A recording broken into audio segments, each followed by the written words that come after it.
Hello friends, welcome to the my YouTube channel let's learn trick. तो आज हम लोग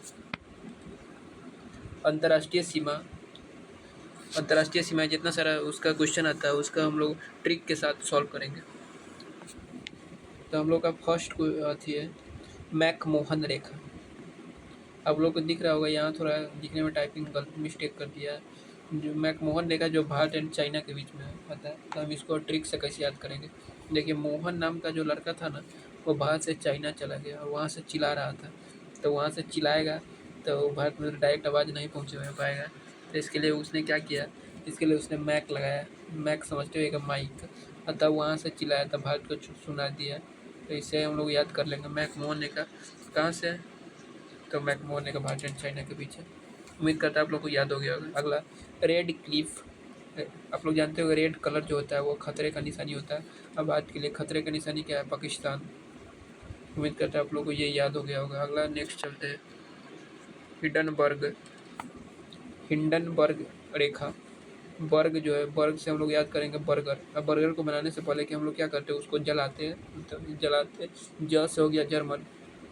उसके बाद हम लोग पेमेंट करते हैं तब ना हम लोग को बर्गर मिलता है। जलाने के बाद मतलब बनाता है, जलाता है, उसके बाद बनाएगा। उसके बाद हम लोग होता है, उसके बाद हम लोग क्या करना होगा, पेमेंट।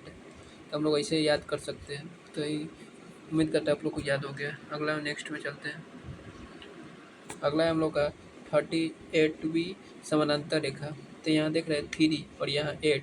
तो 3 का ऊ यहाँ देखिए उत्तरी कोरिया, और 8वीं द हम लोग ऐसे लिखते हैं।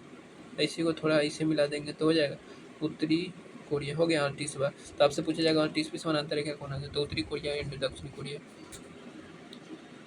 नेक्स्ट है हमारे पास पाँचवा। नेक्स्ट 5वां मैगी नॉट रेखा। मैगी नॉट रेखा। मैगी नॉट रेखा। तो इसका हम लोग ट्रिक बनाया। मैगी बोला मैगी नौ का है ना, तो मैगी में जाफन मिल चुका है। इसे याद करेंगे। मैगी न देवे कला न देवी थी, मैगी में जाफन। जा मतलब होगा जर्मन, या फा मतलब फन मतलब फ्रांस। जाफन, क्योंकि मैगी में जाफन मिला दिया गया, इसलिए जाफन एक खाने वाला आती होता है। आप लोग ऐसे याद कर लीजिएगा। अगला हम लोग का 49वीं समानांतर रेखा। 49वीं समानांतर रेखा जो है, 49वीं समानांतर रेखा। देखो, हम लोग यू जो लिखते हैं ऐसे लिखते हैं, और कनाडा का सी जो लिखा जाता है ऐसे ऐसे मिला देंगे तो ना हो जाएगा। तो आप लोग ऐसे याद कर लीजिएगा। 49वीं समानांतर रेखा जो है वह हमारा यूएसए और कनाडा के बीच होता है। ठीक है। नेक्स्ट अगला है हमारे पास मेन रहीम रेखा। तो इसको हम लोग ऐसे याद करेंगे। रहीम नाम तो सुने ही होगा। रहीम राम रहीम नाम तो सुने होगा। राम रहीम बाबा जो होते हैं, राम रहीम बाबा ना रूस गए थे, रूसने के बाद फिनलैंड चले गए, ऐसे याद कर लेंगे। राम रहीम रहीम जब भी आएगा तो रूस गए, और उसने के बाद फिनलैंड चले गए। ठीक है। अगला हम लोग पास डयूरंड रेखा। डूरंड रेखा। डूरंड द से दुश्मन भी होता है। तो हमारा दुश्मन कौन है? पाकिस्तान एंड अफगानिस्तान, दोनों हमारा दुश्मन है। तो ऐसे याद कर लेंगे डूरंड रेखा भारत एंड अफगानिस्तान ही, तो याद ऐसा ही याद हो जाएगा। Thank you for watching this video. Like and subscribe and share with friends.